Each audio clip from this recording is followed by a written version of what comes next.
I promise you, the sparkly, shiny, perfect version of you is the least interesting one. Tell me your real story. Share with me your messy, wild parts.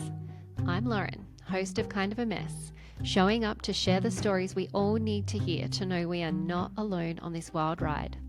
We have an open door policy here. Everyone is welcome. Excuse the mess. Come on in. Introducing Gemma Mitchell, mother, money lover, podcast host, author, and my dear friend. After over 20 years of friendship, we meet here in the mess of midlife, discussing how we have survived some of the harder plot twists, now both turning our mess into our life's message. Here to show you that no matter how messy, you are never alone. Jem, we have known each other for an incredibly long time. I think you are incredibly lucky in life if you get to have friendships that have seen so many different versions of you. And we're pretty similar in a lot of ways. We met in London, even though we're from the same country, hometown in Mount Gambier in South Australia. Both 18 when we took what was a very huge leap at the time. You still had to call on a phone box. Back then, there was no social media or anything like that. So we're quite adventurous in spirit, I think, as our foundation. And I think that that's kind of flowed through our friendship over the last 20 years. Tell me, what version are we meeting now today? Okay. Well, it's very fitting with the topic, with the name of your podcast, because I would say the version of me today is a very messy one. And if you had have asked me that last week or yesterday, while it would still be messy, it would be a different kind of feeling. Like it's so funny how different I feel, week to week and as the years go by. But I feel like currently when I say messy, it means that I feel like there's two versions of me, and I like that's obviously from the divorce. Spoiler, I'm divorced. But that's obviously from the divorce, but lots of different things. I feel like I've kind of got one foot still in the past life and one in like the future. And I just don't know how to mix them yet. They kind of feel a bit like oil and water most days. But that's also very exciting. So yeah, I would say the version of me is a bit of a mess, but this version is getting more and more comfortable with mess, which is a really nice place to be. Yeah, lovely. You are doing some pretty profound things in your professional life at the moment, and we'll get to that in a little bit. I want to talk a little bit more about the mess. You have just let us know that you have been recently divorced in the last couple of years. But even before that, tell me, when we were in our early 20s, I know that I remember the version of you back then who was wise beyond your years, always incredibly career driven, wanted to be the grown up at the table all the time. Tell me about what vision of the future, so coming into 40 very soon for you, what was her vision of you now? So I think you like that absolutely nailed it. So I have always I'm a financial planner, but I've been a planner in every sense of the word since I can remember. So as soon as I discovered a spreadsheet, I've got spreadsheets for spreadsheets. I had budgets when I was a teenager, like from the moment I got my first job. I planned out every inch of my life for a very, very long time. And that's always really worked for me. I was planning that London trip from about 14 and I didn't go to 18. And that was before anyone kind of even thought about leaving Mount Gambier, even to go to like Adelaide and stuff. And I'm like, I'm going to London, and I had a budget and I had a plan.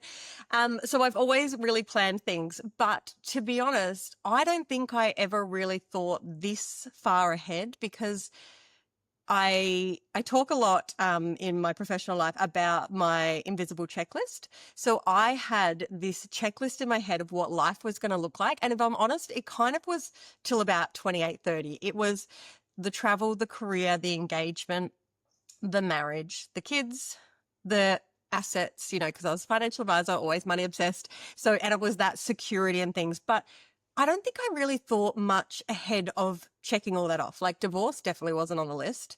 And all of those things were success was getting those well before 40. I'd say I kind of probably mapped out till about 28 or something.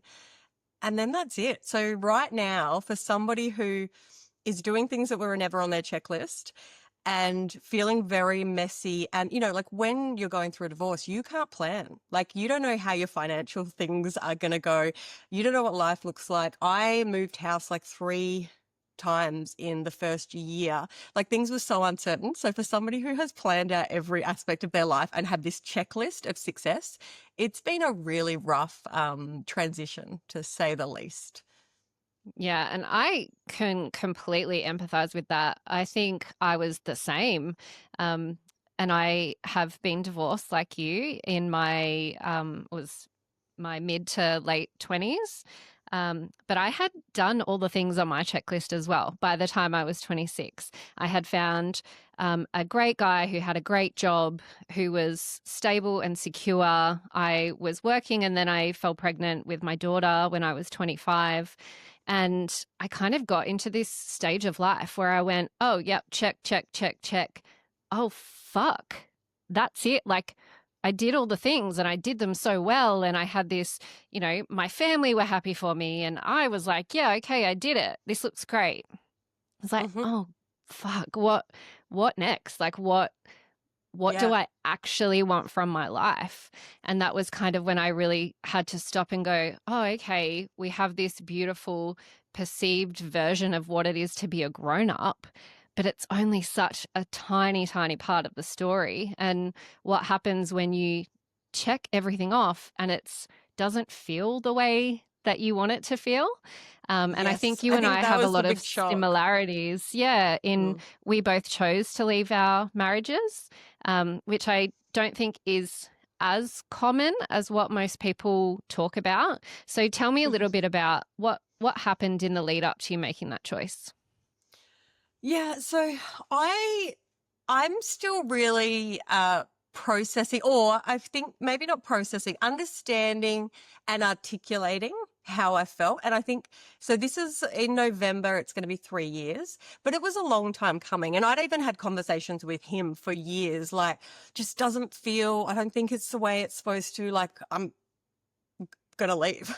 Like, I think we're gonna break up. I think you're gonna thank me one day. Like, this wasn't out of the blue, but he just always thought I was gonna get over it.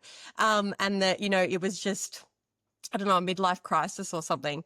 Um, but it's really hard. I haven't had that many people share with me, or any when I had done it, that they left what I would consider a good marriage. Like, I only knew people leaving out of like really devastating circumstances, whereas I chose to leave what most people perceived as a good marriage. And I still would, like, I was married to my best friend and we had a great life. We did all the things we wanted. We traveled. We had this amazing life, but there was just this niggling feeling there, that it wasn't what I needed. And I felt that I knew that I needed a lot more from him, but I just put it down to me needing too much support, too much, like, affection and emotional connection and different things that he wasn't able to provide. And I just always, my whole life, kind of felt too much. So I just put it down to that. And so we were together like nearly 18 years.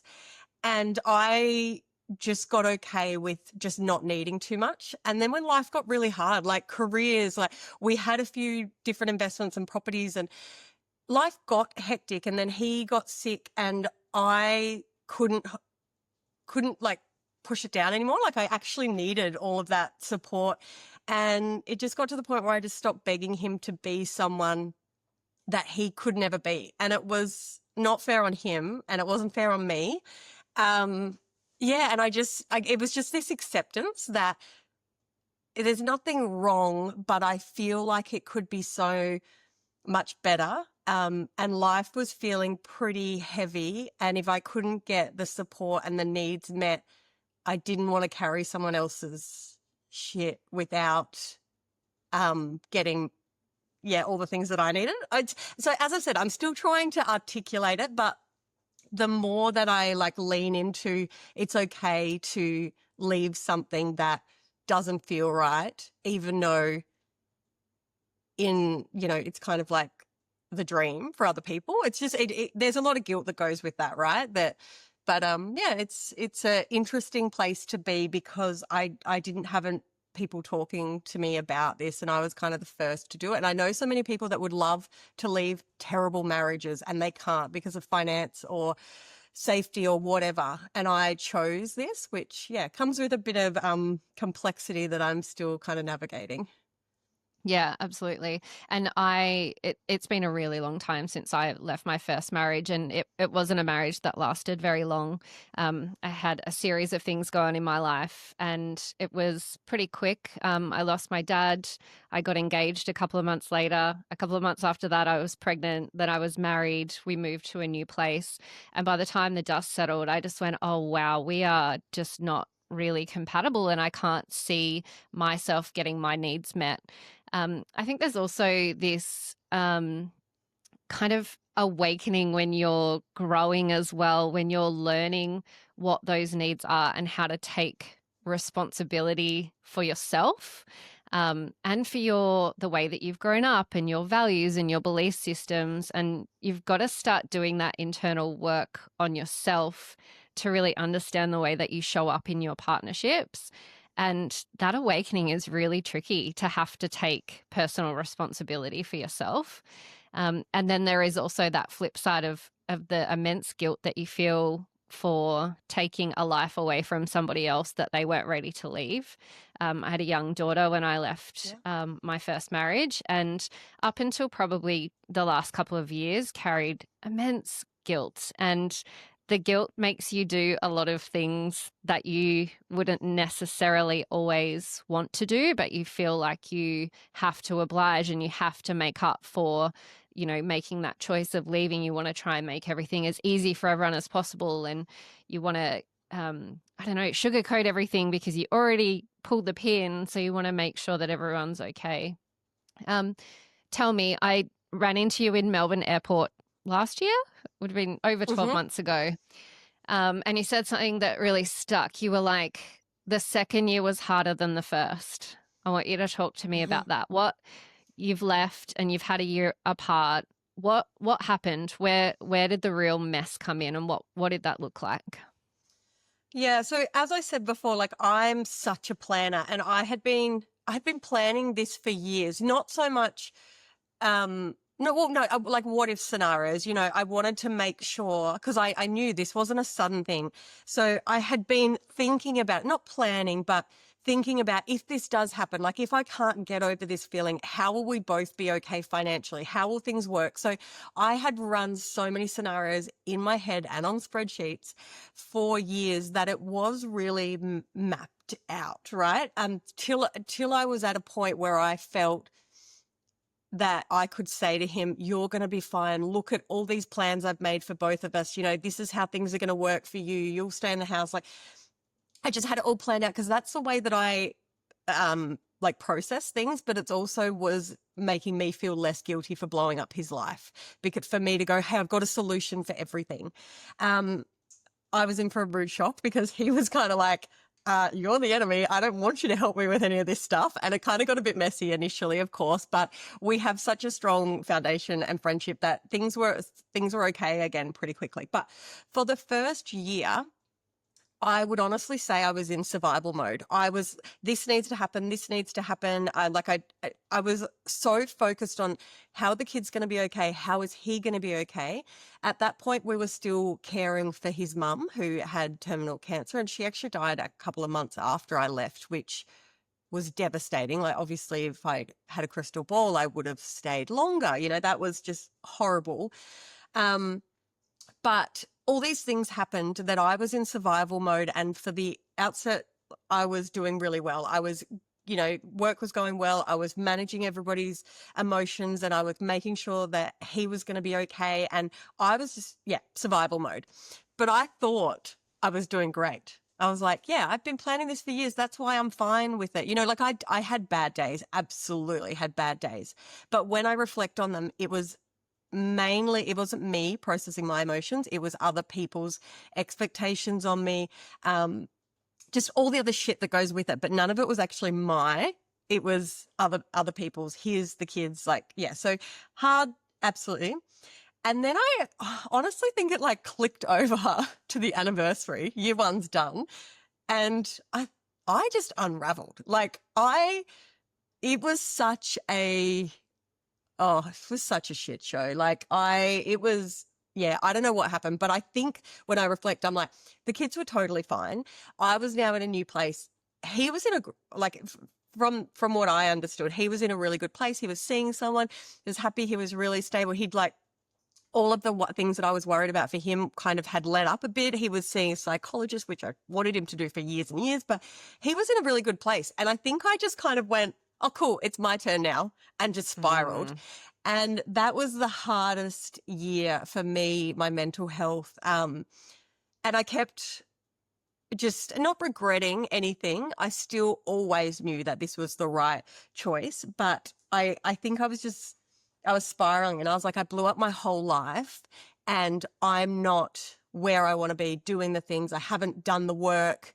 And I said that if I did do this, I was going to be like so much better off, and I'm like in this dark, dark hole. And I had so much work to do around, yeah, like just my mental health, my emotions, what I actually wanted, and to process all that stuff of leaving, because I was still in spreadsheet checkbox mode. Okay, cool. So I did that. Okay, we did that to the lawyers. Yep, we did that paperwork, but I never actually sat with, oh fuck, I was with this person nearly every day for 18 years and now I'm not. Like, yeah, year two was so much harder.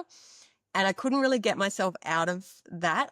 I was just in it and had to feel all the feels and just write it out. And then year three clicked over. And that's where I went, all right, it's been 2 years. You are not where you want to be emotionally. Get your shit sorted. And I started seeing, like, I was always seeing a psychologist on and off, but I would only ever see them when I was spiraling. And then when I was good, I was like, I don't need them anymore. So I started actually doing the work when I was good, and that made the most sense. And yeah, like everything just started to click, and then things started going really well with work. And I'm no way like fixed or better. I honestly think that just out of all the work and growth, just more actually comes up that I now need to work on. So, yeah, but that's actually really like exciting. Whereas the second year it was daunting and I was really, really scared. And now I'm just like excited for what'll evolve, because I've changed so much in those last couple of years. Like, I'm like, what's next? What else are we going to fix in me, kind of thing? Yeah. Yeah. It's never ending, right? And it never will end. And it'll be a journey for the rest of our lives. And I'm so excited for you because I've been able to see the shift. What is really interesting though is you speak to that dark time, and it's hard to see that from, we're in socials together and keeping tabs on each other's life from a little bit of a distance. We don't live in the same place, so we really get to see each other. So until you do run into someone and have that conversation, I'm like, oh, here I think Gem's okay because it's been a couple of years. Yeah, so it's really interesting to hear that it's not linear, and also not all that surprising that you just held everyone up to make sure that they're okay, and then the universe is like, okay, your turn, time for you to look inward and time for you to start reflecting on, who you are now, that you have, chosen to take this new path. It's really scary and also really inspiring. So what other things did you do to help yourself? You saw a psych? Yeah, so I was always seeing like a psychologist, and, so I've got my business. So I always had like business coaches come in and out. And so apart from leaning on my core people, like my friendship group that got so small from my choice, like nothing, like we had a really big friendship group and nobody took sides or anything, but I just really just kind of went, really, honestly, I cut so many people out of my life, not intentionally, but I was just in that survival mode. So I had a really, really small group of just supporters that, like my sister, my best friend Lauren and Emma, like just a really, really small group of people. But outside of them just showing up every single day for me, even when I was like, oh, just leave me alone, they just kept showing up, and that's exactly what I needed. So outside of that, I was like, this isn't working with my business coach. Like I have all these big goals, but my business coach doesn't get that right now I've just got a not ideal text message from my ex, and now I can't do any of the work that I planned on doing, and I can't go to the gym because I know I should, but I've got anxiety about this. Like it just, things weren't just working because I had like a personal trainer because I wanted to be in the best shape of my life. Anyway, so I just decided, fuck, I'm going to get rid of all of these professionals and I'm going to find one person who can be my everything. And that is very hard to find, right? That is so hard to find. But I did actually find, so I met with life coaches, psychologists, business coaches, but I just started getting really honest with them and being like, there are days where I will not be able to show up in my business because this is all going on and I can't pretend these things don't overlap. So I ended up finding this amazing lady that I worked with, and so at the same time I was trying to fix my relationship with alcohol. So I was going to go sober, but now I am not sober, but I have a very different relationship with alcohol. And she helped me with that. She's a trained psychologist, has a psychology practice, but she also mentors people for business. Like I just hit the jackpot with this person, and she's crazy into fitness. So I just joke that she was like this very highly qualified person who would make sure I ate, slept, didn't drink, or if I did, we went through why and what were the triggers and like all of these different things. And she just was my life babysitter, but also helped my business. And it was at the same time where I was getting the new gig for the podcast, which I now run, which is a huge a huge deal in my life. And I got the book deal. And I was like, I can't keep doing the same shit. Like I have to actually do this, but I'm struggling to get, as soon as I focus on one ball, work or the book or whatever, I drop the ball in every other place. And I just need someone to create balance for me. And so outsourcing that was the best thing that I ever did.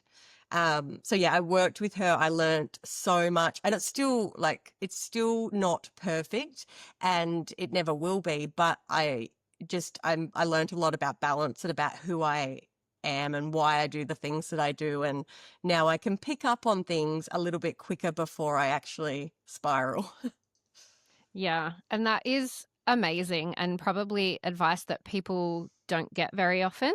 That, you know, I've always seen it as you need your team, but I'm quite often very much the same. I have a kinesiologist she's a Chinese medicine practitioner. She does acupuncture.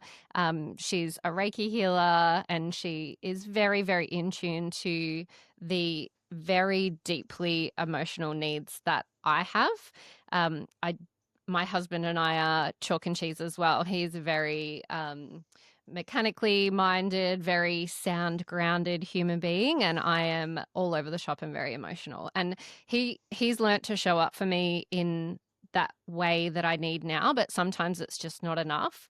And I've got my kinesiologist now, and I will book into her and I will have those conversations. And to be seen in your absolute rawest moments, when you really just need to have an honest conversation about, you know, how shit you are feeling or the thoughts that you're having or not being good enough, and them just to drag you back around again and be like, okay, what are we focusing on now? How are you feeling in your body? How are you feeling in your mind? How have you been treating yourself? Mm-hmm. Yeah, I think that's amazing to see from your aspect. You and I are very different people. We're going to have different needs in that way, but to find that person and to not isolate yourself, I think Mm-hmm.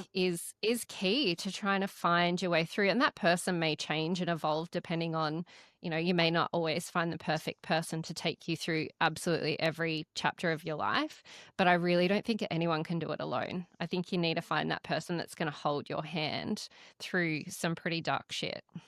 Yeah, absolutely. And like the thing with the lady that I found, and I knew that this is what I needed. I was surprised I found it, to be honest. And if it was a few people, that's okay. But I just needed somebody who understood that I'm not or I needed to understand. I needed somebody to help me understand that I'm not lazy or I'm not this. It's just all this stuff is happening that takes away from me being able to hold up that one ball in the air.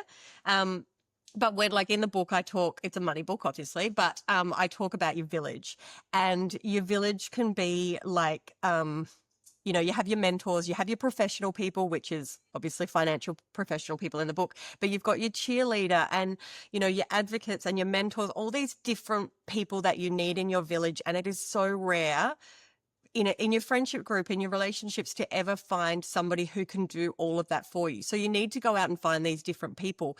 But also what I found is my friends are amazing, and they could do those things. They could make sure I was going to the gym, that I was out of bed, that I'd worked on my business. But I didn't want our friendship to be them constantly holding me up. I wanted to spend time with them and not have to drag them into the shit show that was my life.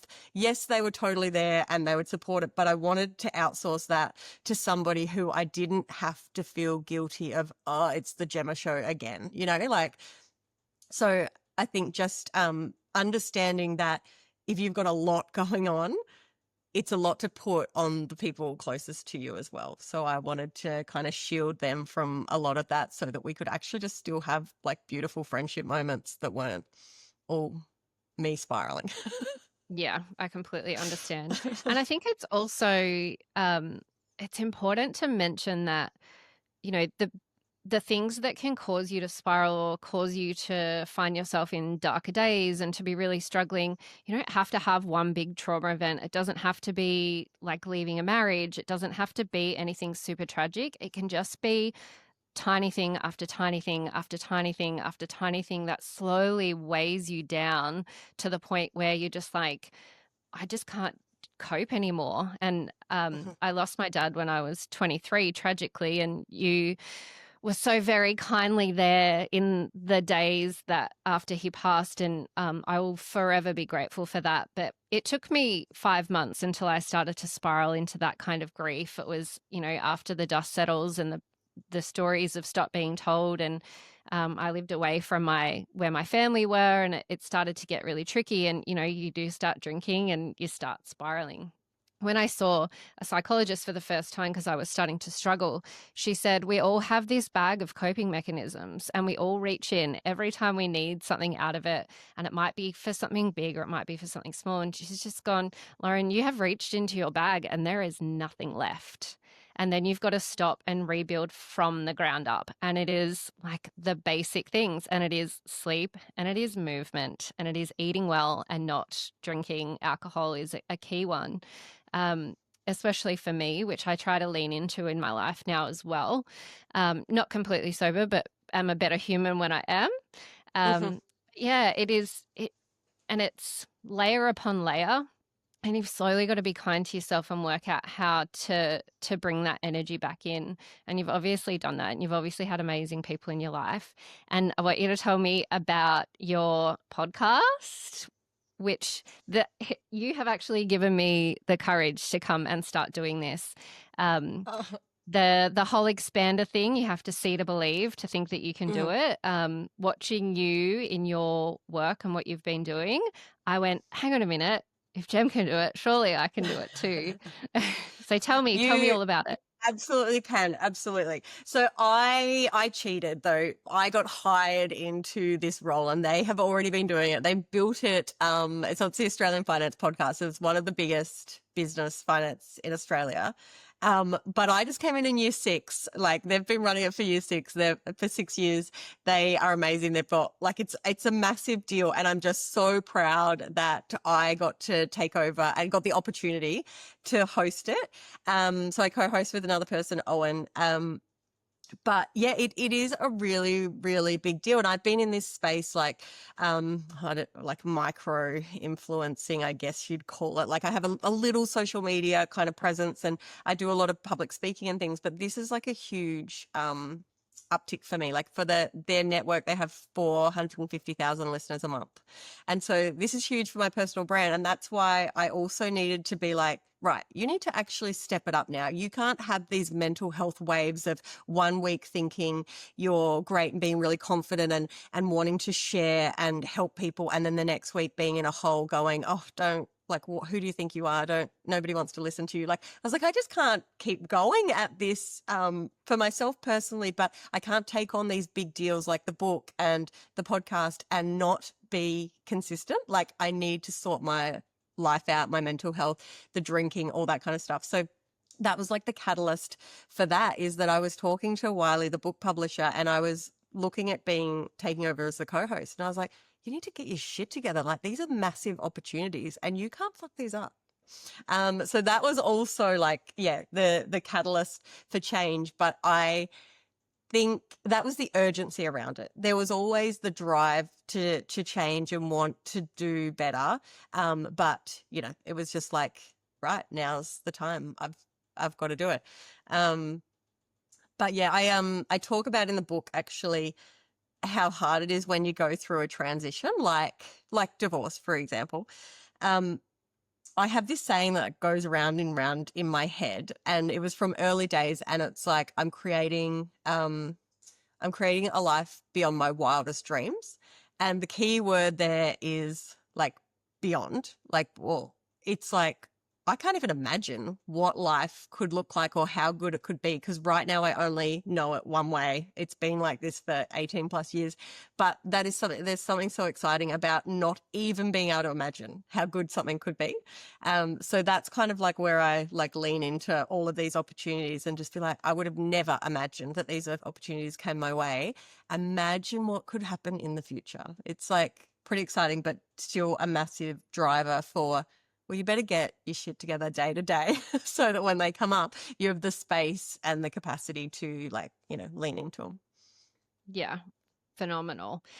Tell me, when did the idea for the book come? When did it drop in? Was it one magical day in the shower or something like that, or it's been a slow burn?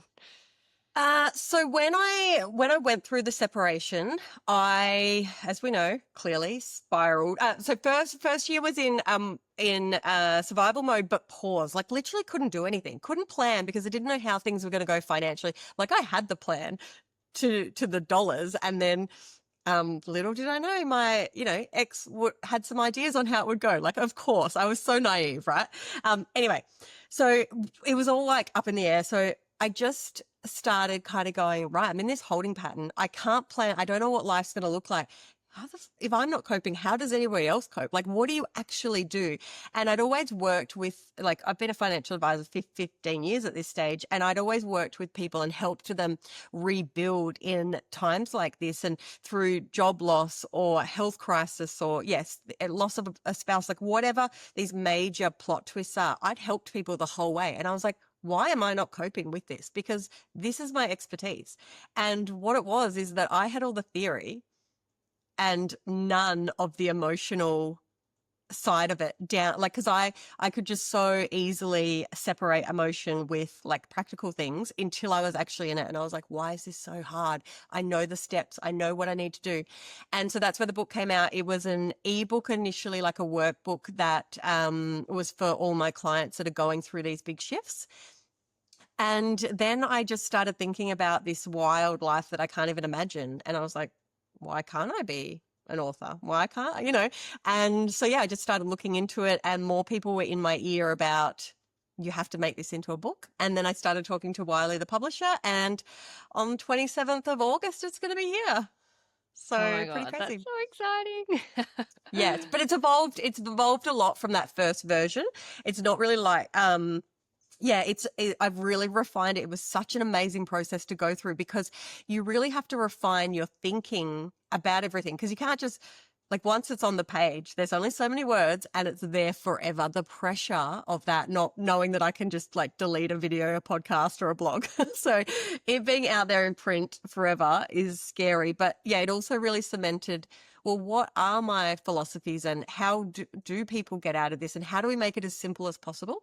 So it was a really great process to go through. And it started from me going, why is this so hard? I teach people this all the time, but now I can't even do it myself. And it was like, oh, Gemma, it's not as easy as a spreadsheet and just do this and you'll be right. It's like, oh, today I'm spiraling about something else. So it's kind of got all that emotional layers through it. And how do you still reset and get back on track and get your foundations right when all of your goals and everything you knew about life and how you manage money and how you manage your whole life might be, starting from scratch, or even worse, undoing all of the damage from the last few years.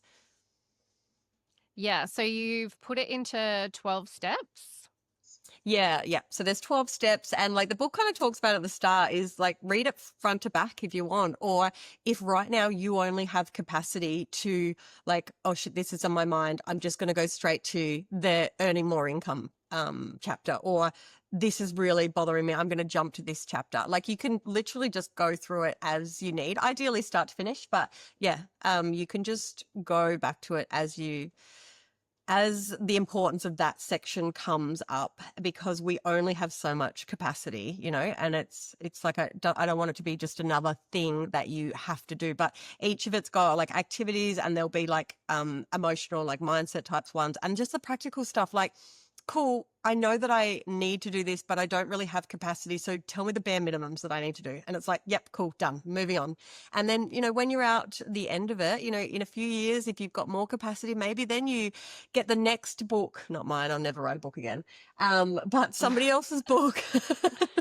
I'm like, slap me if I ever talk about writing a book again. But somebody else is like the next piece of the puzzle where you want to build lots of wealth and things, but at least you got your foundation sorted on what you need to do that's urgent and you need to do now for you. I can't wait. Get them sorted. And then when you've got capacity, you can move on to the next thing that you're really excited about. Yeah, that's so very cool.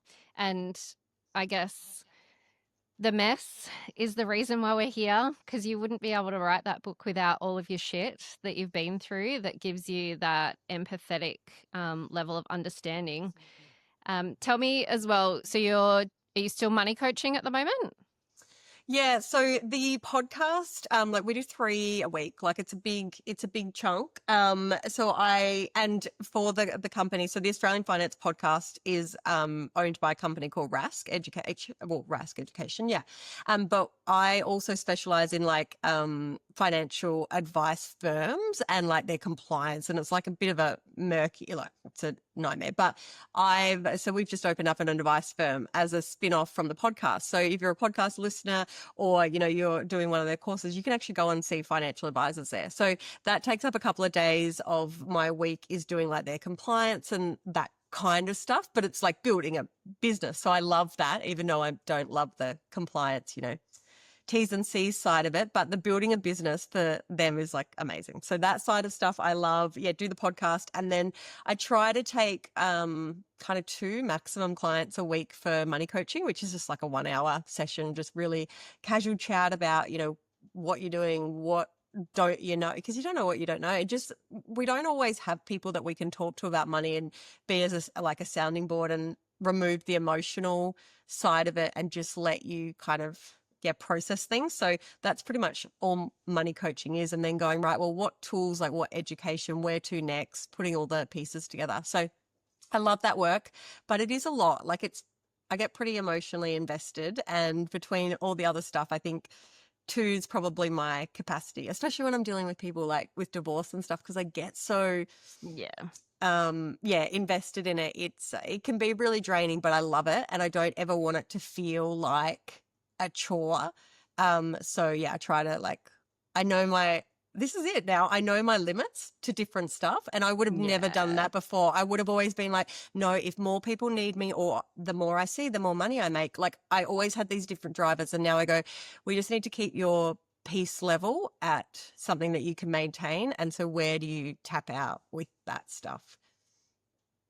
Yeah, that's so very cool. And to start learning those boundaries and what feels good. So tell me, how does life feel now?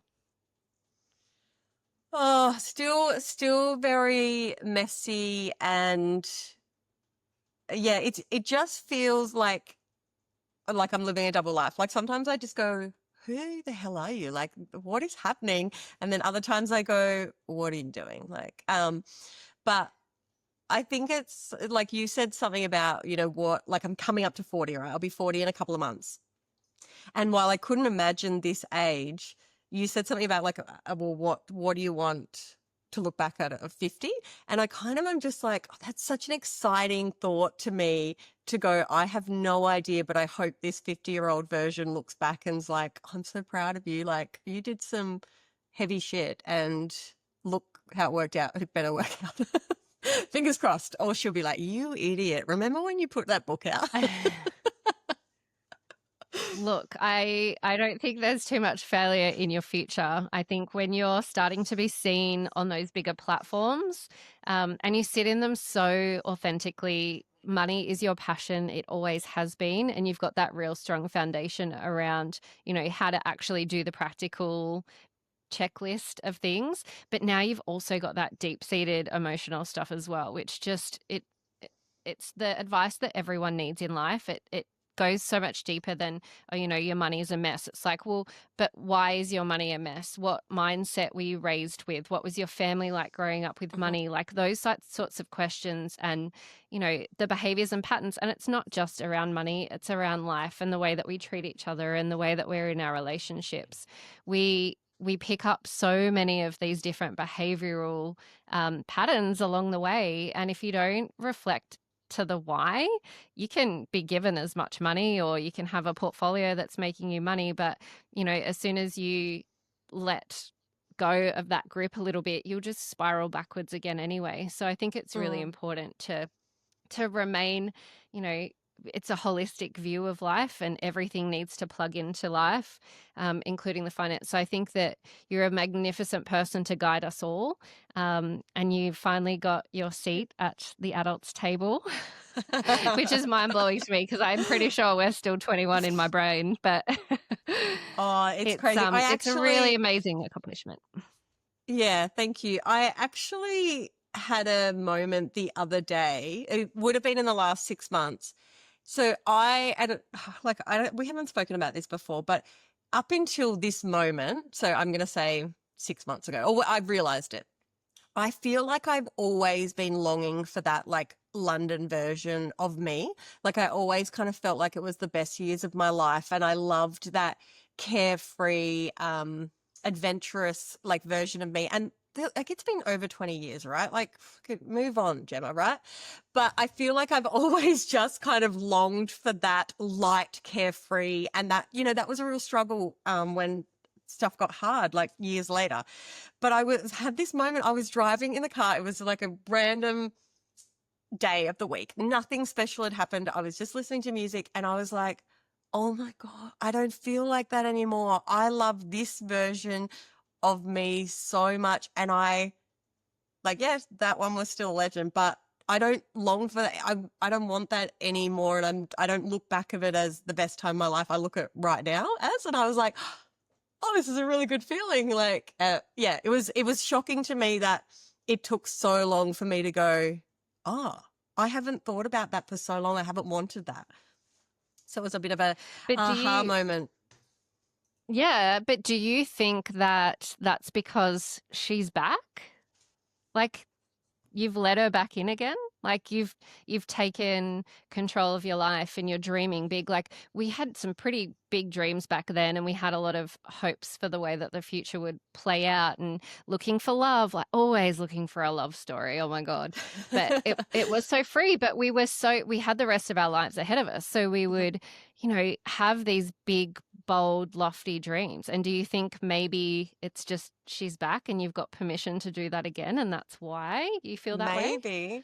Maybe because we kind of just, it never crossed my mind that like leaving and going to London at 18 or that I'd fail or it wouldn't work out or that it was a scary thing to do. And so maybe it is that I'm doing these things that I'm just like, fuck it, something will happen. It'll work out. It always does.